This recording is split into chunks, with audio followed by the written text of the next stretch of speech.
Hi, this is Chris Paff from Chris Paff Tech Media LLC. We're here in the Blue Room at Gamla Laugen, and we have Sander Kouwenhoven, who's the CTO of NLZIET, and you're doing some amazing design work, which really fascinates me, and you're also this agglomerated company, and you're based in Hilversum in the Netherlands.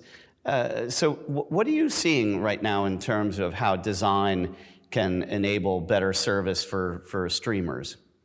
Yeah, so to expound on that, I think design should really also follow the data. So what we're doing is really testing out a lot of different designs within our app. So we're generally trying a lot of things, see what sticks best, and try to do that. So we're actually really transitioning from a company where we're looking at design like, hey, I feel that this is a good way, I think this might be, towards, okay, we have hypothesis that this will increase viewer engagement, so let's test it out, and then moving on from there. Yeah, and has that been an approach that you've taken over your career? I mean, talk about your evolution to where you are now. Yeah, so I think this really goes for me, and I think it's something I've tried to bring to the company and to all the companies that I work with. So yeah, I was already working in data mining when I was at the university. So my thesis was on data mining. As machine learning was then called. That's different names, right? But yeah, it's something I try to bring, mainly because I'm really not very good at design, right? So I'm not an artist, I'm really a tech guy. I look at numbers, and that's where my focus is. So there are other people who can make really nice designs. We have those in the company. And then I try to help them and steer them like, okay, but what does it do for our end user in the end? Right, and you're serving a number of markets, right? Or are you just in the Netherlands today? We're solely based in the Netherlands. We have a strong focus, so we really want to be that strong local player in the Netherlands. Yeah. So there's some, because of our language, we have some subscribers from Belgium, but because of distribution rights, we're not even allowed to actively promote our service Right, but I mean, you do a lot of work with NPO, correct? Yes, yeah, definitely. Yeah, so I mean, but you know, this is interesting to me because it looks like you've been able to experiment quite a bit with what you're doing. Talk about that. Yeah, so yeah, we like doing that. Because we are such a small company, we have a lot of.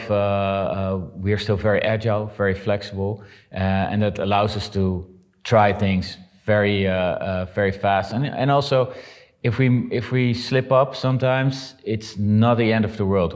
Because we're so fast, we can roll back things also.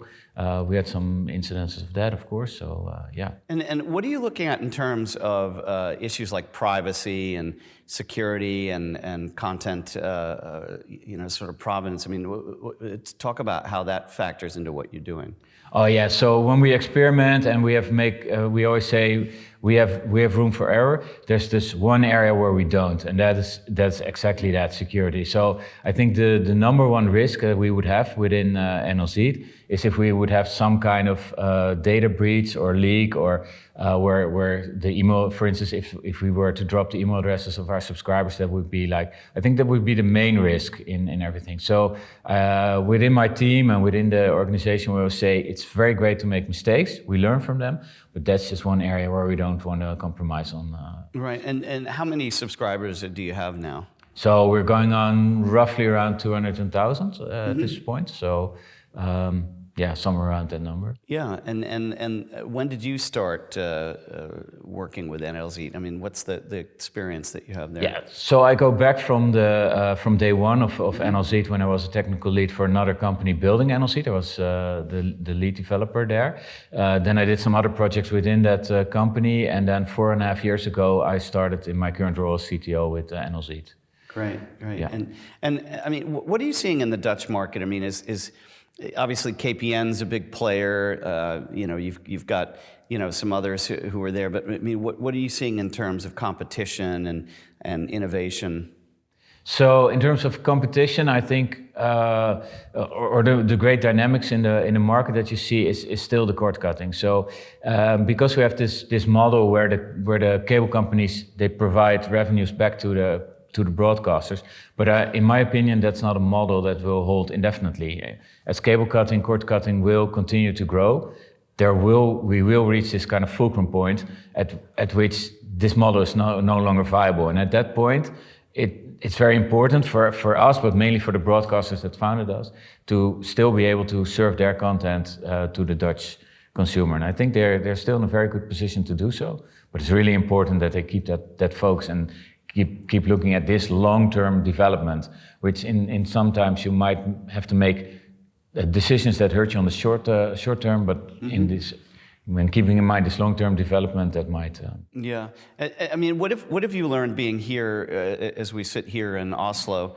What sort of learnings or things have you seen in the Nordic market that influence you or give you some new ideas, shall we say? Yeah, so it's really interesting to see in what way the Nordics really look like the Netherlands in terms of demographic, in terms of internet penetration and kind of development. So I think our cultures, and especially on this field with streaming, etc., are really similar. It's also, I think, one of the reasons that Viaplay moved so much into the Dutch market, of course, a while back. Yeah, that was really interesting to learn also. For instance, the things NRK is doing with children's content, that's really an issue we have as well, where I'm a father as well of 3 girls, and my 3-year-old, she's still watching our NLZIET, right? But my 8 and 9-year-olds, I have a really big challenge of getting them to use like more long-form content. They like to, skip through Netflix. We have some restrictions on YouTube at our home, but yeah. So I mean, so that's interesting. Of course, you've seen what's happening here, and of course you're here at Northern Waves TV. Have you been here before? No, I have not, and I hope it's not the last time that I've been here, because it was really great so far. Yeah. Yeah. And so, did you meet people you didn't know? I mean, did you see colleagues? I mean, what was the mix for you? Yeah, sure. So it was really great to connect with some of the other speakers as well, because we had a dinner beforehand, and it was really great meeting some of them there and talk about their challenges and the things they encounter in their line of work. Yeah. So it was also really good to connect with some of the vendors or other people I have contact with in the past. So it was great. Yeah, really great meeting all these people here at this one. Yeah, well, I mean, I really love what you're doing. I loved your presentation, and I look forward to the next, because I think you're definitely going in the right direction. I hope so. Yeah, definitely. So, Sander Kouwenhoven, CTO of NLZIET. Thank you. Thank you very much, Chris.